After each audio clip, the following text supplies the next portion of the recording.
Voilà, mesdames, messieurs, bonjour à toutes et à tous. Merci d'être ici ce matin pour cette conférence de Ralph Michaels sur le droit privé durable.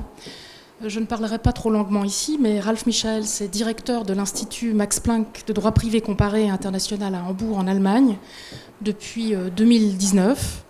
Il est aussi titulaire de la chaire de droit global à l'université Queen Mary de Londres et professeur de droit à l'université de Hambourg. Avant de revenir en Allemagne, en 2019, il a été professeur de la faculté de droit de l'université de Duke, aux États-Unis, où nous nous sommes rencontrés en 2009.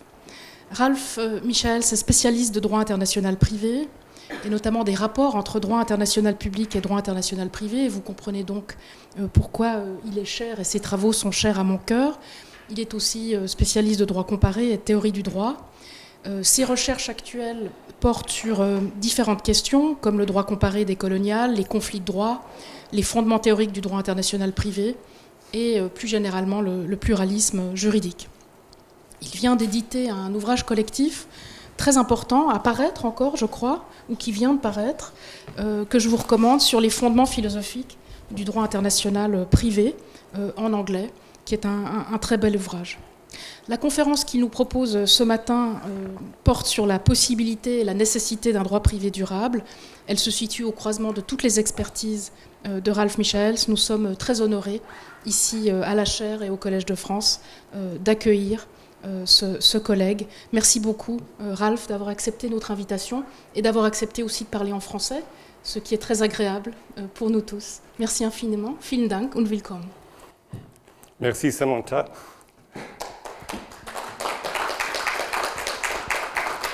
Merci auparavant. Pas du tout merci pour me demander de parler en français. Ce n'est pas agréable pour moi. On verra si c'est agréable pour vous. Donc alors, le sujet dont je parle ici, c'est le sujet du droit privé durable. Et normalement, quand nous pensons de la durabilité comme une des tâches plus importantes, plus urgentes de notre temps, nous ne pensons pas du droit privé normalement.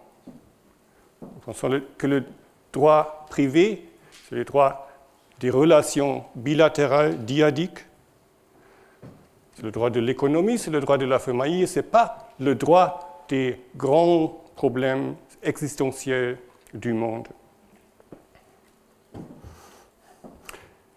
Et d'une certaine manière, je pense que cette manière de penser est un des problèmes que nous avons avec la durabilité. Ma présentation, donc, je veux démontrer que le droit privé a un rôle essentiel pour la durabilité et manque la capacité de traiter la durabilité. Et donc, c'est une présentation peut-être pas agréable parce que c'est très théorique et très pessimiste. Très théorique parce que je parle du droit privé dans son entièreté. Très pessimiste parce que mon argument est que le droit privé moderne n'est pas capable, structurellement, paradigmatiquement, de traiter les demandes de la durabilité. Il faudra radicalement repenser le droit privé et je ne suis pas du tout sûr si c'est possible. Donc c'est la première thèse que j'ai. La première thèse, droit privé moderne, droit de croissance, droit d'extraction, droit de déchets, n'est pas durable.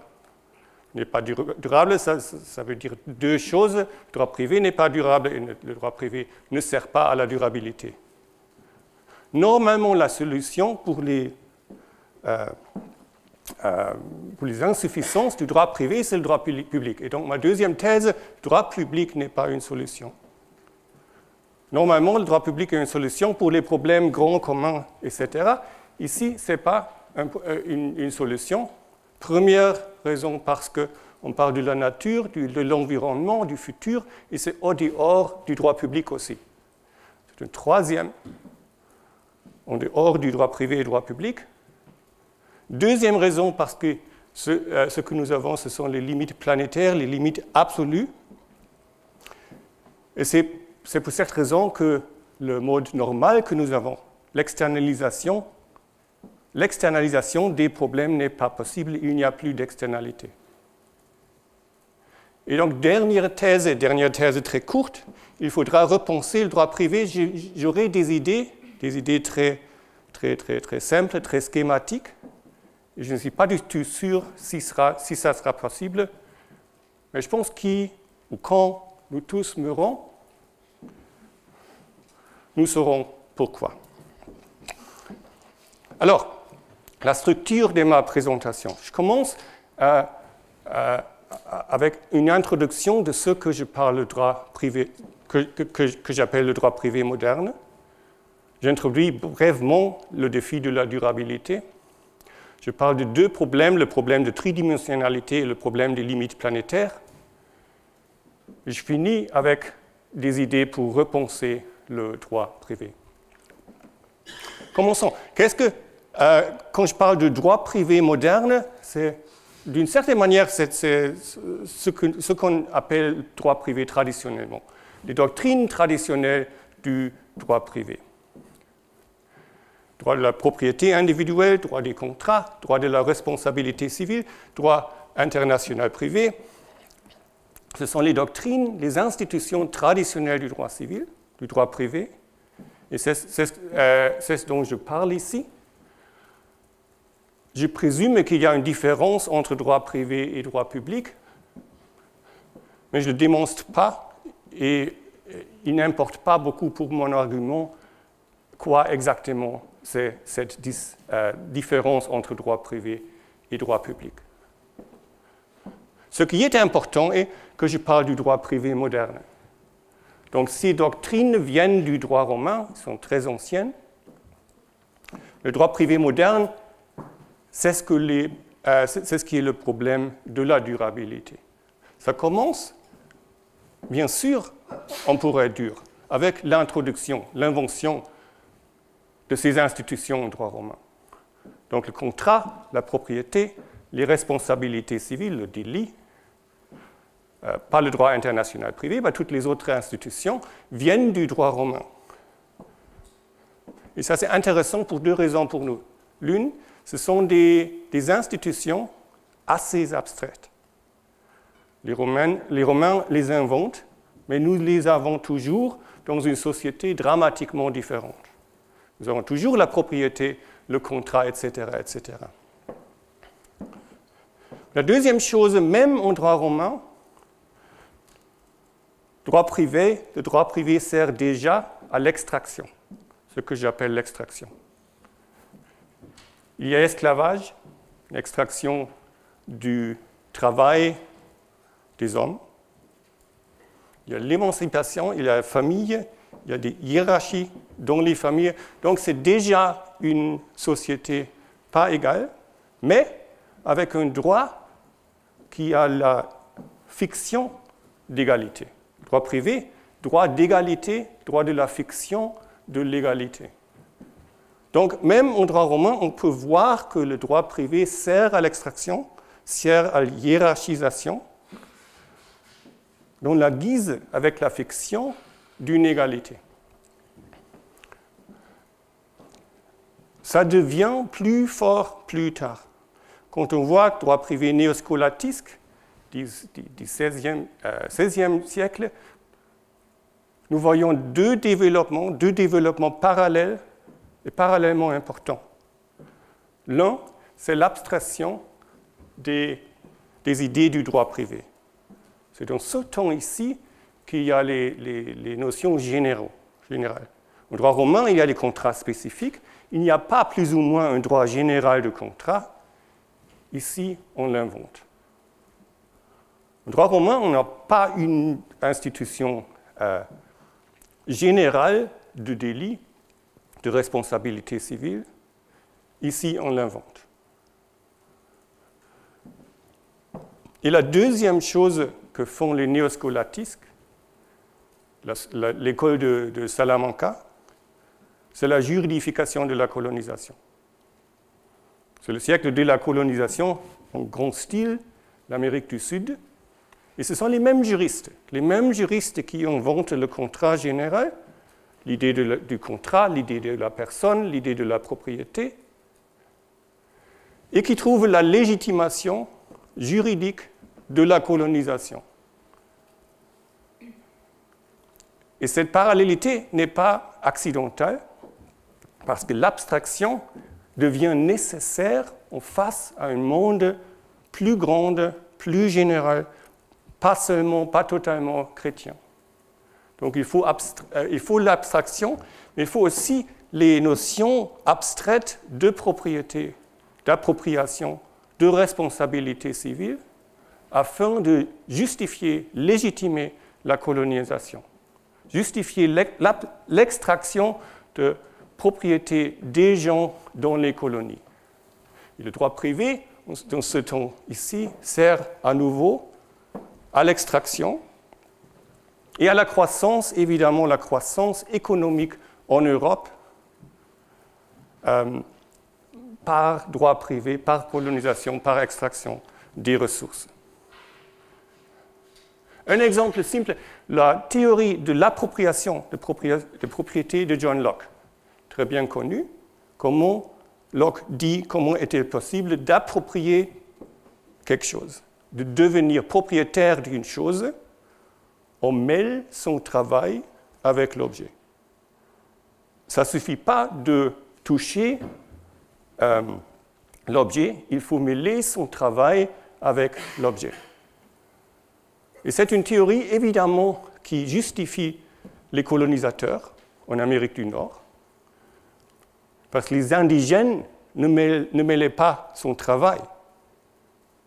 C'était les Européens qui viennent et qui prennent le pays, le mêlent avec leur travail.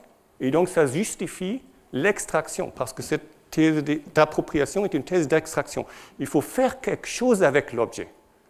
Il n'est pas possible, il n'est pas suffisant de laisser l'objet dans soi-même. Il faut le mêler avec le travail, c'est-à-dire l'utiliser comme une ressource. Et ça s'intensifie plus tard, 18e, 19e. Qu'est-ce qui se passe ? Il y a la séparation du droit privé et du droit public, plus important, plus central qu'auparavant. Il y a évidemment l'industrialisation et la croissance économique dramatique. Il y a aussi l'extraction dramatique des ressources. On commence une économie de charbon, une économie destructive de croissance. Et tout cela avec un droit privé qui maintenant est mobilisé. Ce droit privé en 18e, 19e devient utile pour la croissance, pour l'extraction, pour la croissance.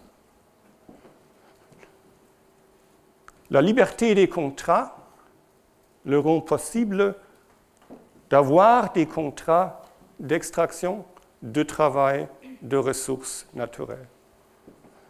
Le droit de propriété est mobilisé à un droit pas seulement d'avoir quelque chose, d'être propriétaire, mais de l'utiliser, d'extraire les ressources.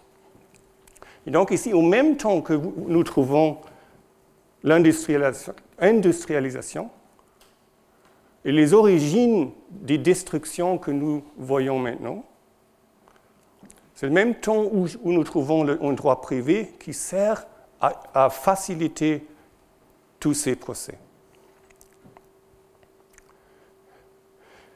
Et donc, qu'est-ce qui se passe en 20e? Quelque chose d'intéressant pour mon argument.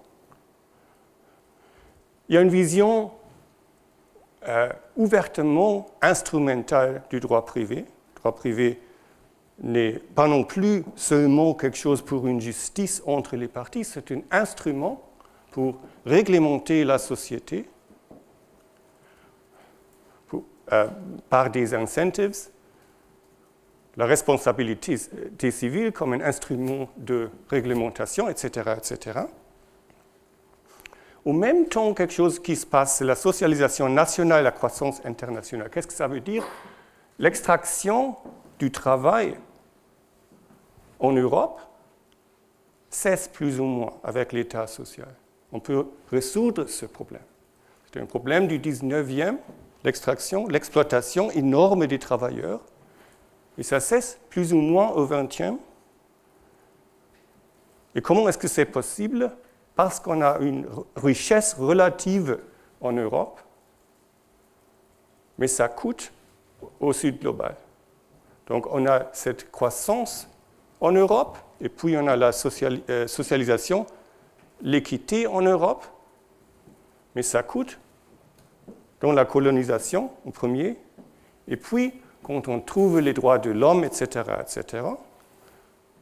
c'est externalisé à la nature, aux ressources naturelles. Donc la croissance dans le sud global vient avec les coûts pour l'environnement. Et c'est toujours le droit privé qui rend la facilitation de cela.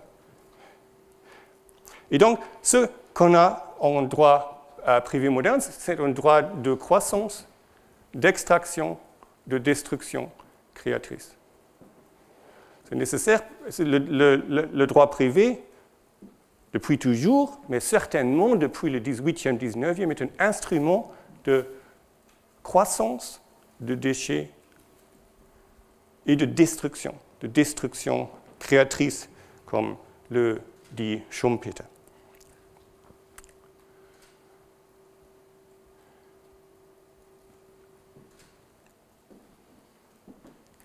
Ça, c'est le droit privé. Ça, ce sont les problèmes du droit privé. Je vais les expliquer un peu plus. Mais il y a aussi certainement des qualités du droit privé, peut-être des possibilités du droit privé. Quand nous parlons de ce droit privé, qu'est-ce que c'est qui le caractérise? La liberté individuelle comme une idée centrale du droit privé classique, droit privé moderne. Le droit de l'individualité, de la liberté individuelle. Deuxième élément, c'est le droit de la commande privée par les contrats, par la propriété, sans réglementation centrale. C'est une commande privée qui sert à une allocation-distribution effective.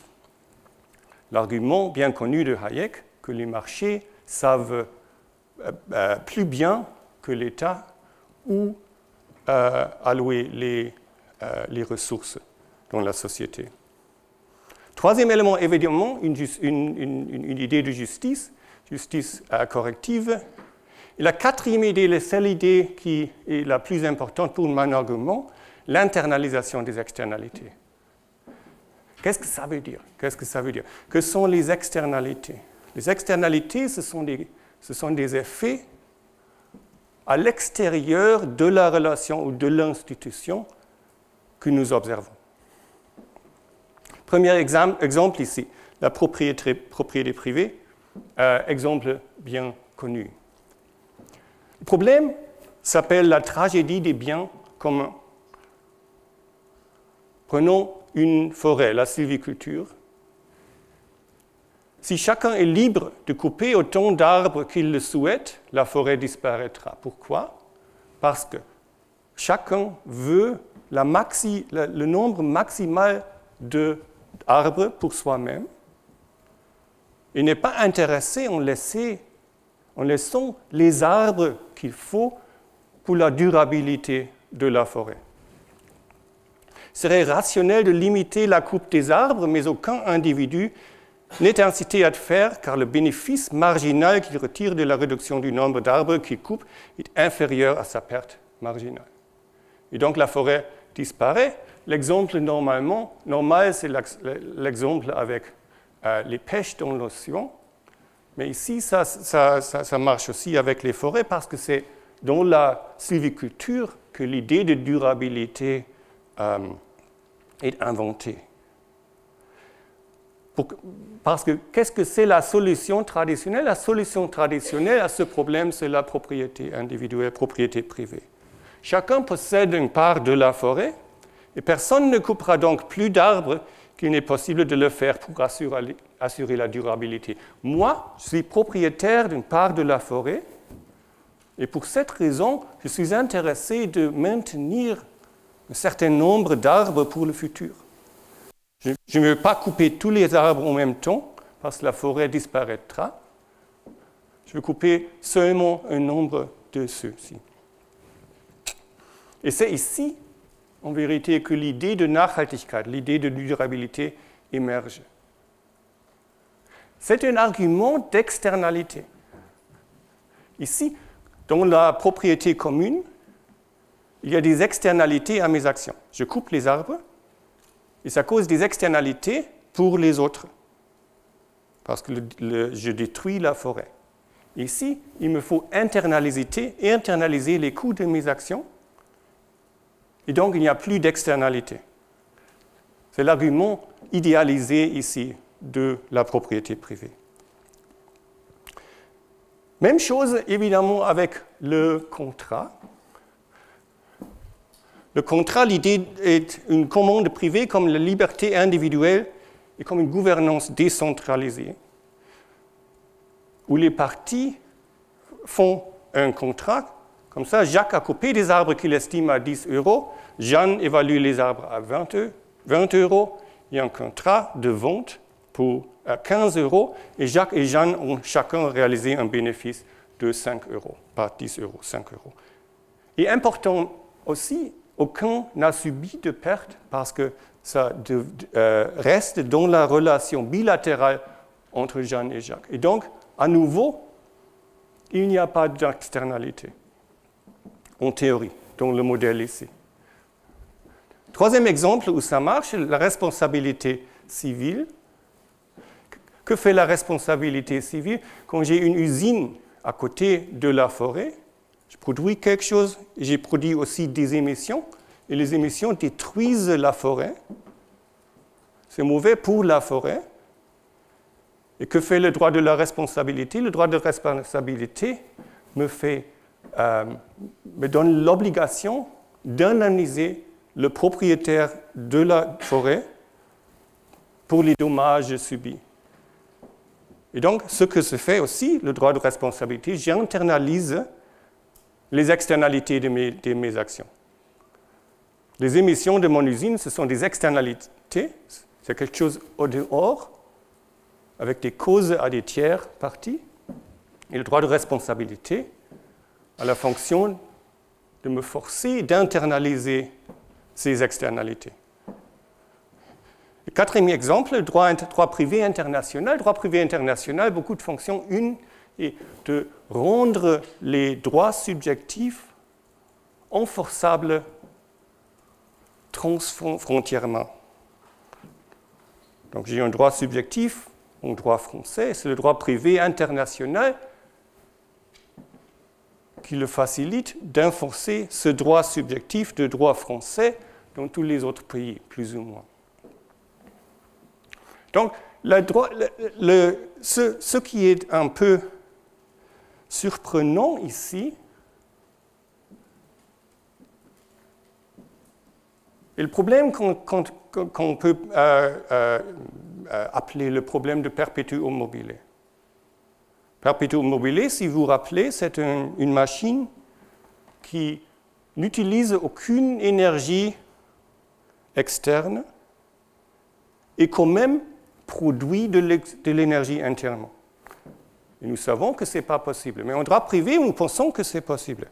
C'est-à-dire, en droit privé, nous pensons qu'il est possible d'avoir croissance sans externalité. Il serait possible de produire plus et plus du droit privé sans sur des externalités. Et ça, c'est impossible, c'est logiquement impossible. Je reviendrai à ce sujet. Donc, le défi de la durabilité. Qu'est-ce que c'est la durabilité? Vous connaissez bien maintenant, c'est défini dans le rapport Brundtland 1987. Développement durable est un mode de développement qui répond aux besoins des générations présentes, sans compromettre la capacité des générations futures de répondre aux leurs. Donc il y a deux éléments, et le rapport déjà les appelle, les besoins et les limitations. Et la même tension que j'ai appelée, au même temps il faut servir les besoins et au même temps accepter les limitations qui existent. Et donc, c'est la tension qui devient plus visible quand on parle de développement durable, parce que le développement, c'est la croissance, et la durabilité, c'est le stade sans externalité. C'est la tension bien connue dans les Sustainable Development Goals de l'ONU, mais c'est une tension intéressante pour nous en droit privé, parce que parfois, au moins, on pense que cette tension se traduit en différence entre droit privé et droit public. C'est-à-dire, c'est le droit privé qui rend le développement et c'est le droit public qui rend la durabilité. C'est le droit privé qui crée le capitalisme, c'est le droit public qui le fait durable. Qu'est-ce qu'on fait avec cette tension? Qu'est-ce qu'on fait en droit privé? Comment est-il possible d'avoir ce perpétuum mobile du droit privé, de créer de la croissance sans externalité? La réponse est: ce n'est pas possible. Évidemment, ce n'est pas possible, et ce n'est pas possible, mais ce qu'on fait, qu'on oublie, on néglige des externalités. Et donc, on peut traduire les idées de la durabilité en idées de externalité négligée. J'en ai trois, je pense que ce sont les trois externalités les plus importantes aussi pour le droit privé. L'externalité du Sud global, l'externalité future, l'externalité nature. La première, c'est la plus vieille, peut-être ça vient de la colonisation. La croissance de l'Europe en 16e, 17e siècle, c'était un effet de la colonisation, de l'externalisation des coûts de la croissance en Europe sur le Sud global. C'est toujours, aujourd'hui, nous trouvons toujours une extraction des ressources, un abus de main-d'œuvre bon marché, et évidemment aussi des effets disproportionnés du changement climatique. C'est-à-dire, une première externalité, quand nous parlons de ce contrat sur les arbres, la vente des arbres, la propriété dans les forêts, nous négligeons les externalités pour le Sud global. Traditionnellement. Solution, ici, comme nous savons, et je reviens à ça, droit de l'homme, droit international privé, mais imparfaitement. Deuxième, cette externalité plus centrale à l'idée de la durabilité et plus problématique des générations futures. C'est une citation de la décision de la Cour allemande constitutionnelle. Ça dit, c'est le droit constitutionnel lui-même qui, avec chaque part consommée du budget CO2 fini, impose de manière d'autant plus pressante d'empêcher tout autre exercice de la liberté en rapport avec le CO2. Cet effet préalable juridiquement médiatisé, j'espère que cette traduction fonctionne, semblable à une intervention des réglementations actuelles sur les quantités d'émissions nécessite dès aujourd'hui une justification constitutionnelle en raison de l'effet actuellement largement irréversible des quantités d'émissions autorisées une fois qu'elles ont pénétré dans l'atmosphère terrestre. C'est-à-dire, les actions aujourd'hui créent des externalités pour la future, pour les générations futures.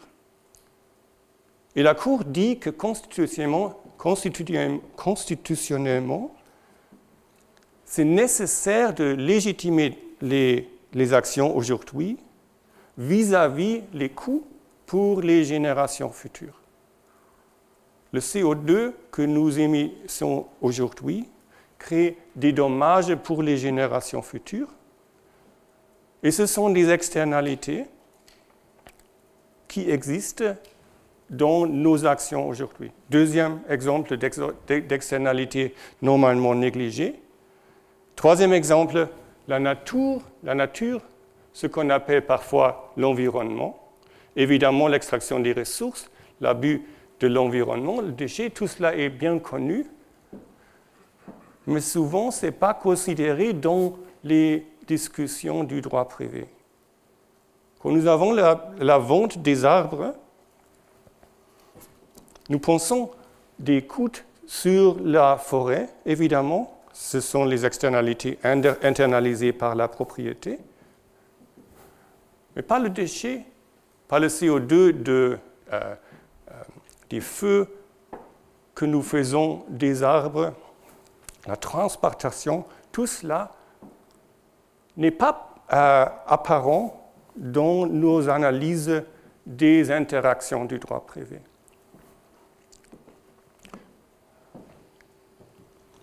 Il n'est pas certain que ce sont les trois externalités les plus importantes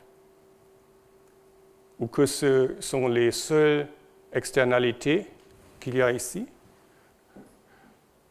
Je pense que ce sont les externalités qui décrivent le meilleur ce que nous appelons la durabilité.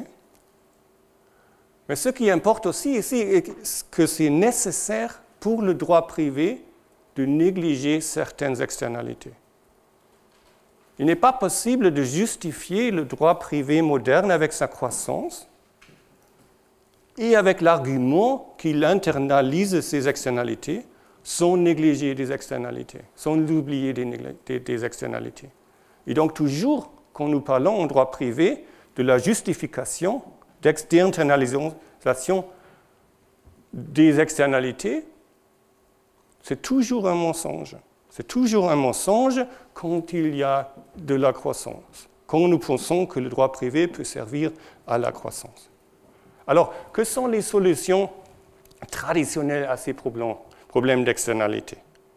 Une solution, évidemment, donner des droits. Donner des droits aux individus au sud global. Ce sont des droits de l'homme, parfois. Ce sont des droits en droit international privé, parfois. Il y a des litiges de responsabilité civile pour les dommages environnementaux, les dommages du changement climatique, avec des émetteurs, des fondeurs en Europe, et les victimes du changement climatique au sud global. Et ça s'enforce parfois par les droits de l'homme, parfois sur le droit international privé. On leur donne des droits, on leur donne la possibilité d'enforcer ces droits dans les cours de l'Europe, où on peut aussi enforcer les jugements. Une solution de droit pour les individus du sud global. Pour la nature, même idée, on donne des droits à la nature. L'idée qui vient du sud global, de l'Amérique du Sud, les droits de la nature. Les montagnes ont des droits, les fleuves ont des droits, la Mar Menor, comme vous savez peut-être en Espagne, un droit. Ils ont des sujets de la loi. On leur donne des droits pour leur donner la possibilité d'enforcer sans intérêt contre ces externalités. Troisième idée, les droits pour les générations futures, c'est une idée assez philosophique au moment. Il y a des arguments, il y a les arguments depuis il y a 30 ans, je pense. Il n'y a pas beaucoup de production de cela. Deux raisons pour tout cela. Une, c'est très difficile de le créer, de donner tous les droits ici. Les droits des générations futures, c'est assez difficile de conceptualiser. Les droits de la nature, que j'ai recherché un peu, c'est aussi assez difficile d'identifier les sujets de ces droits. Mais deuxième problème aussi, évidemment, les droits ne sont pas une solution totale. Parce que la subjectivisation des problèmes communs ne sera pas possible. On donne plus en plus de droits à tout le monde, et à la fin, on a tous les intérêts individuels et la difficulté de les balancer. Donc, les droits, la solution traditionnelle en droit privé n'est pas une solution parfaite. Deuxième solution, des limitations. Limitations sur la liberté individuelle, sur l'autonomie. L'ordre public comme une limitation des contrats, et l'ordre public aussi comme une limitation, une intervention au droit international privé, dit que les contrats ne sont pas enforçables s'ils créent des externalités. Propriété, la même idée, des limitations de propriété. On ne peut pas faire ce qu'on veut avec sa propriété si ça crée beaucoup de dommages. Ce sont des possibilités évidentes, mais ce sont des possibilités seulement négatives. On peut réduire l'espace du droit privé. On ne peut pas résoudre le problème central paradigmatique du droit privé, que la fonction du droit privé moderne, c'est la croissance et c'est l'extraction. Et c'est pour ça que la troisième solution, normalement, c'est le droit public. Et c'est ici maintenant que je veux démontrer pourquoi le droit public n'est pas une solution pour les problèmes de la durabilité, pas non plus. Pourquoi? Quand on parle du droit privé, on parle d'un droit traditionnellement soit non politique, soit en nécessité de contrôle par le droit public. Un type de dichotomie traditionnelle dans nos discussions de la société, on a un secteur économique, si vous voulez, un secteur social. Le secteur économique, c'est l'individuel qui est en centre, un secteur social, c'est la société. Les intérêts privés pour le secteur économique et les intérêts publics pour le secteur social, la liberté et la légalité, une économie de marché, un état de providence, et la croissance, efficacité ici, et la distribution, équité dans le secteur social. Tout cela est bien connu, et tout cela est assez stéréotypique, évidemment. Mais c'est une dichotomie, un type d'analyser des sociétés traditionnelles, un type de justifier, expliquer aussi la différence entre droit privé et droit public. Le droit privé pour l'autonomie et le droit public pour les restrictions, mais aussi pour les distributions globales, pour les problèmes de distribution ici. Et parfois c'est une séparation et parfois c'est une combinaison. Si c'est une combinaison, on trouve le droit privé réglementaire, un droit privé qui sert aussi à les fonctions publiques. Et cette description simple d'une société avec deux secteurs, le secteur des individus et le secteur de la société entière, n'est pas complète. D'une manière, ce n'est pas complète, évidemment, parce que fréquemment, ça se définit dans l'État individuel et donc pas d'une perspective mondiale. Donc il y a les autres pays et le Sud global à l'extérieur de celui-ci. Mais plus basiquement, plus fondamentalement, quand nous parlons de la durabilité, on trouve, vous le savez, trois secteurs. On trouve le secteur économique, on trouve le secteur social et on trouve le secteur qu'on appelle parfois écologique, parfois environnement, parfois nature.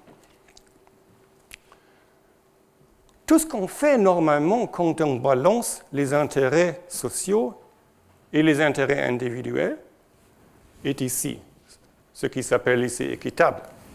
Parce que c'est le monde normal des analyses sociales de la société. Le conflit entier entre l'individu avec son égoïsme et la communauté avec son désir de centraliser.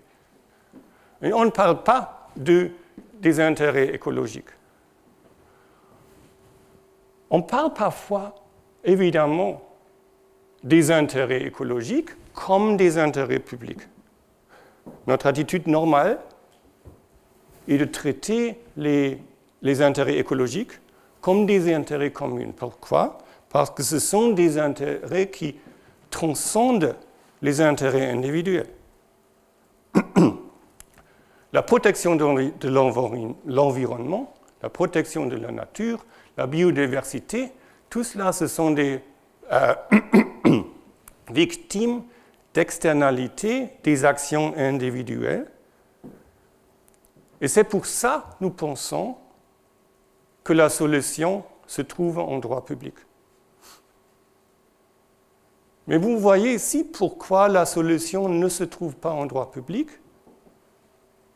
Parce que le secteur écologique est à l'extérieur du public aussi. C'est-à-dire les intérêts de la société actuelle n'incluent ni les intérêts des générations futures, ni les intérêts propres de la nature. Logiquement, par nécessité. C'est-à-dire les intérêts de la nature sont à l'extérieur des intérêts individuels, mais aussi à l'extérieur des intérêts de la société.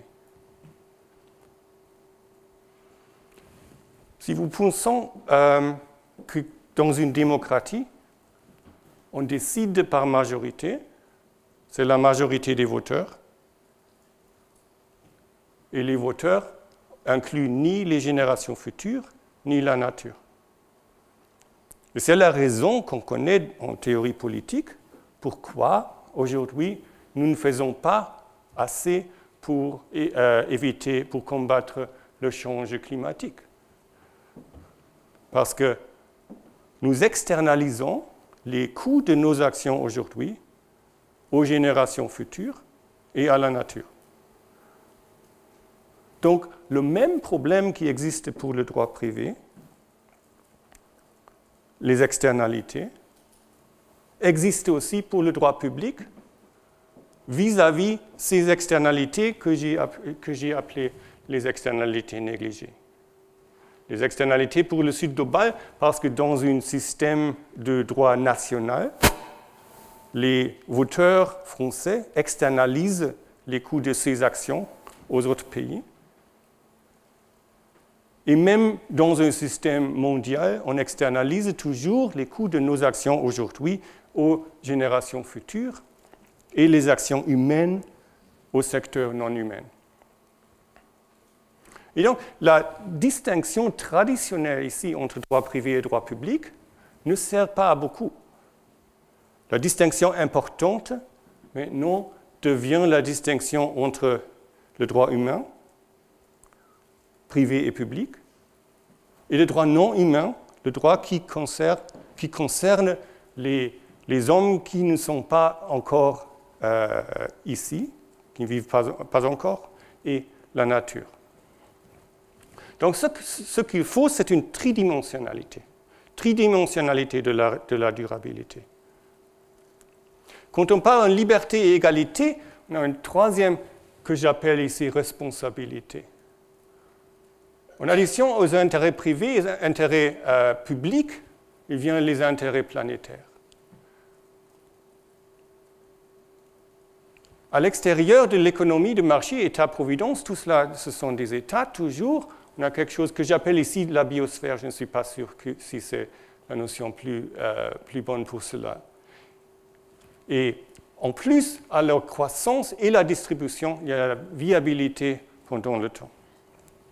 Et qu'est-ce que ça veut dire maintenant pour le droit? Les distinctions traditionnelles entre droit privé et droit public ne sont suffisantes pour résoudre ce troisième secteur. Il faudra quelque chose d'autre en droit privé. Je reviens à ce point à la fin de mes présentations. Pour le moment, ce que je veux que vous rappelez, c'est la tridimensionnalité ici. On a droit privé, droit public et ce que j'appelle ici droit écologique. Donc c'est le premier problème. Premier problème du droit public qui ne peut pas non plus résoudre le problème d'externalité négligée. Deuxième problème, limite planétaire. Qu'est-ce que c'est? Le problème des limites planétaires, vous connaissez cette image. Il y a des chercheurs qui ont trouvé qu'il y a des limitations absolument de ce que la planète peut supporter dans des secteurs, changement climatique, érosion de la biodiversité, modification des usages des sols, etc., etc. Et vous voyez, on a déjà dépassé les limites planétaires dans beaucoup de ces questions. C'est un problème pour le monde, évidemment, c'est un problème pour la science, c'est aussi un problème pour un droit, pour une analyse de droit qui traite les externalités. Pourquoi? Parce que normalement, les externalités, on présuppose qu'il y a un extérieur où vont les externalités. Ici, nous voyons, il n'y a plus d'extérieur ici. Il y a des limites absolues. On ne peut pas externaliser à travers de ces limites sans tuer le monde entier. La discipline en droit qui le traite, et malheureusement pas normalement en droit privé, c'est l'idée d'un Earth System Law. Une system theory, une théorie de système qui traite comme système pas seulement la société, c'est l'idée traditionnelle de la théorie des systèmes, l'humain, etc., mais qui traite la planète entière comme un système, le monde humain et le monde non humain. Et c'est-à-dire dans cette image, ce qui est une externalité des actions privées se trouve en droit public peut-être, et ce qu'on peut appeler les externalités des actions publiques se trouve comme externalité dans le secteur troisième, dans l'écologie, mais ce ne sont pas vraiment des externalités parce que ça revient dans le système.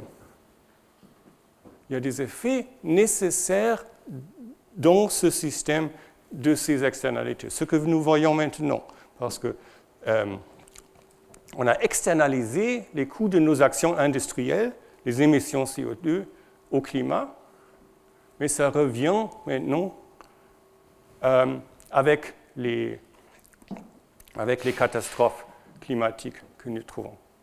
Donc c'est un problème scientifique, mais c'est aussi un problème pour le droit, parce que ça veut dire que cette idée traditionnelle d'avoir droit privé, droit public, peut-être droit écologique, avec comme des secteurs différents où on peut traduire les concerns d'un secteur à l'autre, ne marche pas parce que tout cela crée un système entier dans lequel nous trouvons tous les effets de nos actions. Et donc quelque chose peut-être plus acceptable comme image des secteurs, comme ici le secteur économique, secteur social ou humain, ce sont les deux secteurs que nous avons voyés, et le secteur de la biosphère comme le secteur écologique, comme des cercles concentriques, avec des limites absolues, il n'y a pas d'extérieur à l'extérieur de la biosphère. Et c'est ici, intéressamment, qu'on revient à une idée du droit romain, avec trois secteurs ici. Il faut renverser l'ordre ici.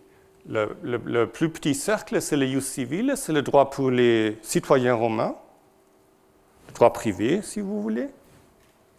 Le cercle plus grand, c'est le droit jus gentium, c'est le droit de tous les gens.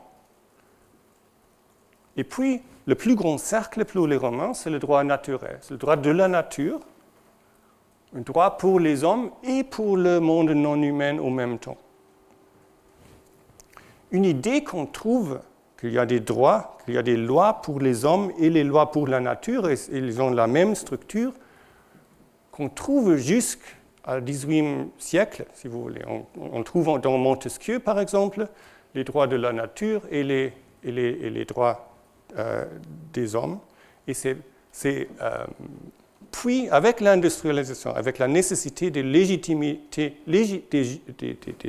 justifier les externalités à la nature, qu'on les sépare. Et donc, un espoir ici est de revenir à une idée de droit de la nature ici, parce qu'il n'y a plus d'externalité. Donc, qu'est-ce qu'on fait? Qu'est-ce que c'est le problème maintenant? Le problème est le droit privé est structurellement, paradigmatiquement mauvais pour la durabilité. C'est un droit de croissance, un droit de déchet, un droit de destruction, un droit pas durable. Le droit public n'est pas une solution au même temps, parce qu'il crée les mêmes externalités et parce qu'il y a des limites absolues pour ces externalités. Et donc, qu'est-ce que c'est l'espoir? L'espoir est peut-être de revenir à des idées du droit privé et de mobiliser le droit privé pour les défis de la durabilité et de mobiliser les avantages peut-être qu'on trouve dans le droit privé à différence du droit public. Pour trouver quelque chose que les Romains appellent un droit naturel, droit de la nature, que j'appelle ici un droit privé planétaire, quelque chose qui combine dans le droit privé, dans la structure du droit privé, dans les institutions du droit privé, contrat, propriété, responsabilité civile, droit international privé, les intérêts publics, comme un droit privé réglementaire, mais aussi les intérêts écologiques, et tout cela serait un droit privé planétaire.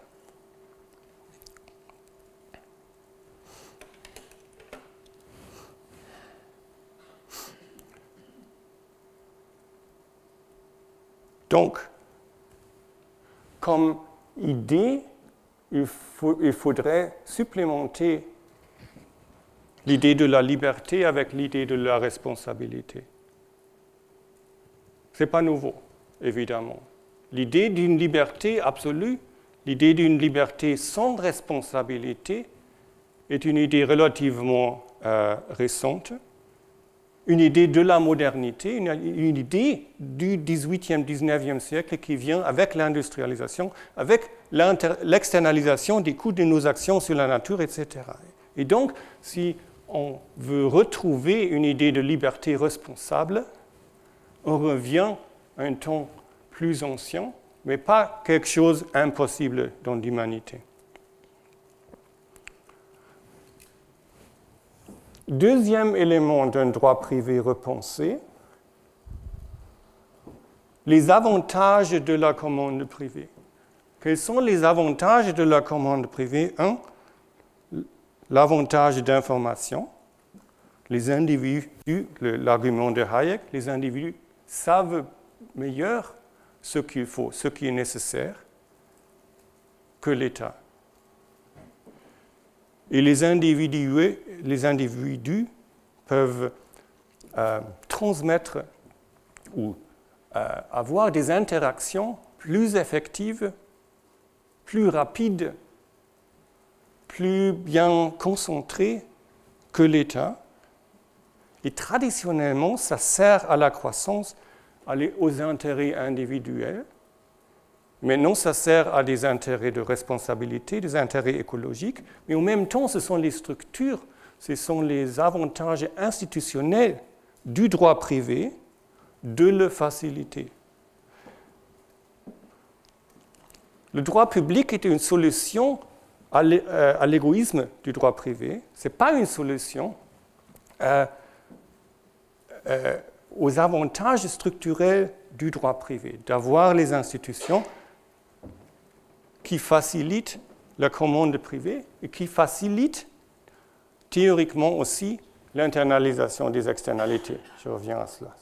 Donc, deuxième idée, commande privée, ce n'est pas le problème soi-même, le problème c'est la fonction du droit privé moderne d'extraction de déchets, de destruction.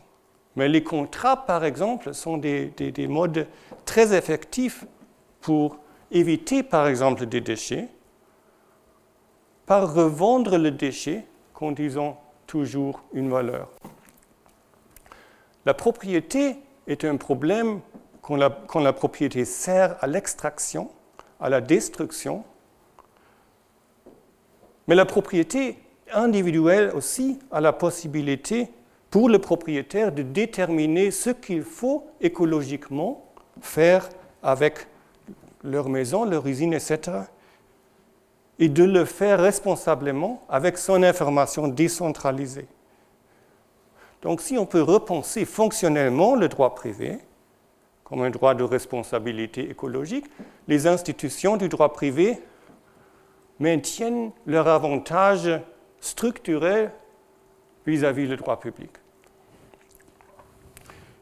Il faut évidemment aussi une idée de justice alternée un peu. La justice corrective, deux problèmes. L'un problème correctif, c'est normalement seulement entre les individus, les humains. Ce n'est pas une justice pour la nature. Mais le deuxième correctif, c'est une justice a posteriori. Si vous pensez à la responsabilité civile, il y a déjà un dommage.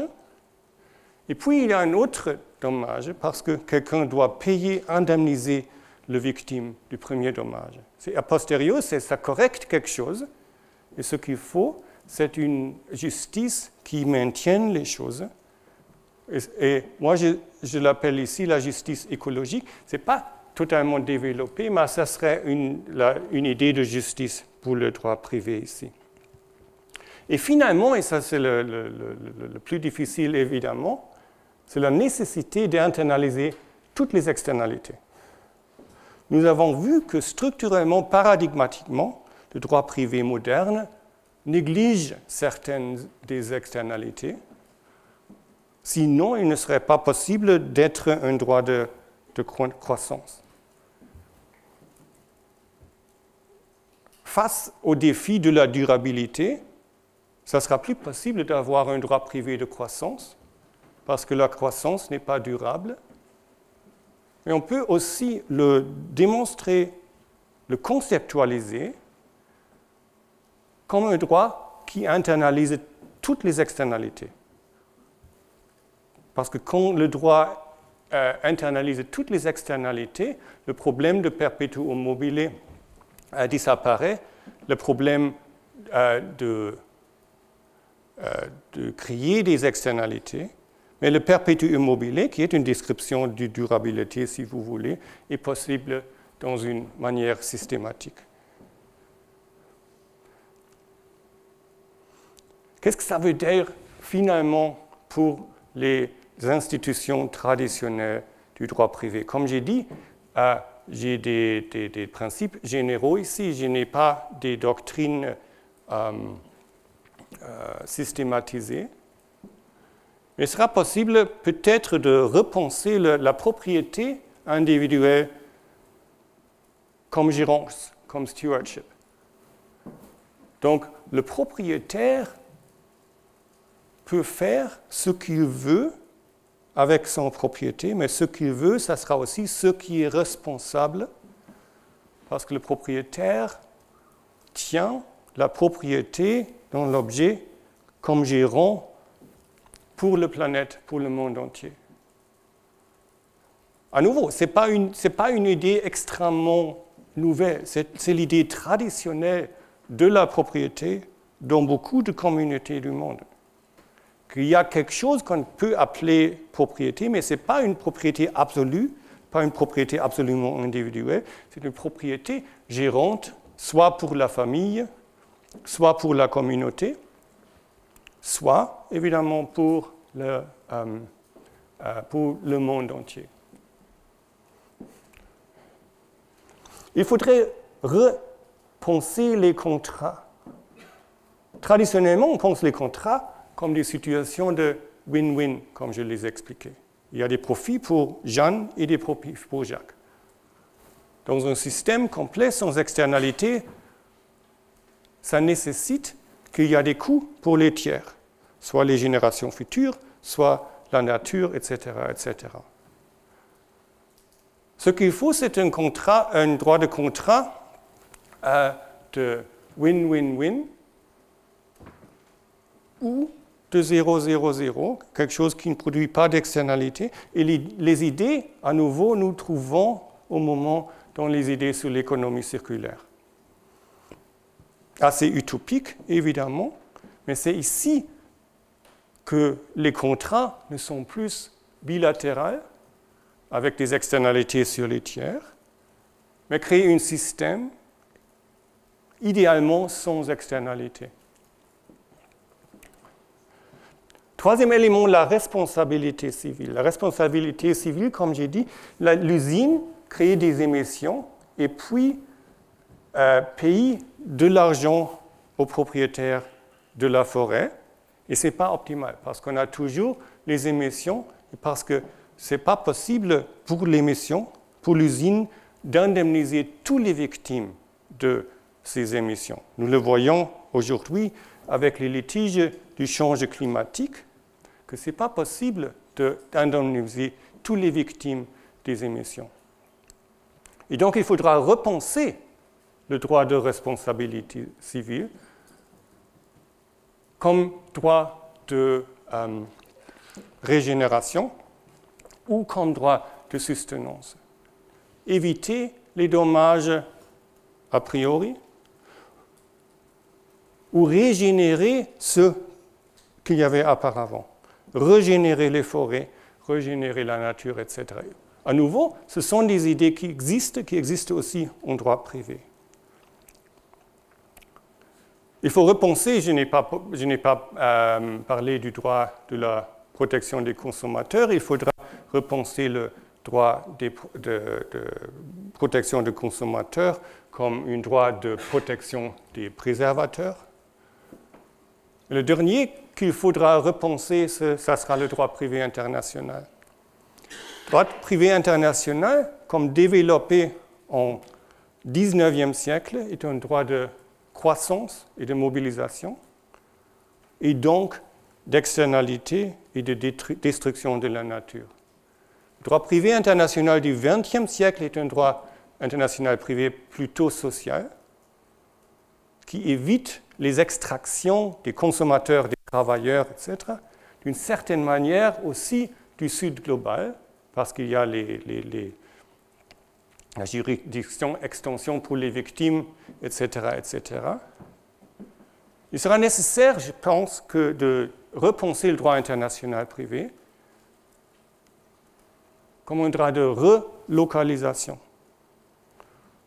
Un droit qui évite les externalités des transports transfrontières, qui minimise et réduit les coûts énormes d'une économie transnationale qui se sert aussi du droit privé international. Ce qu'on fait normalement au droit international privé, c'est un droit de linkage, de faire des connexions entre les gens, entre les sociétés, entre les ordres de la loi.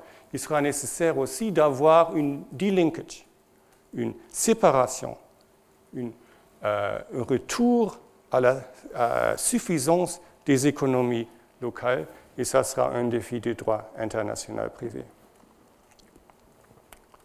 Donc, je ne suis pas du tout sûr si c'est possible. Je suis assez sûr de l'analyse du problème.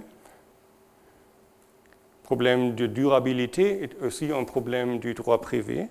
Je suis aussi assez sûr que le droit public n'est pas une solution pour les raisons que j'ai expliquées. Et je ne suis pas du tout sûr s'il sera possible de repenser rapidement le droit privé de la manière que j'ai présentée ou d'une autre manière qui serait durable. Mais pour moi, je pense au moins il est possible de trouver, de définir les problèmes, les vrais problèmes du droit privé face au défi de la durabilité. Et si c'est l'origine de repenser le droit privé vers un droit privé durable, c'est le premier pas de ce qu'il faut faire aujourd'hui. Je vous remercie.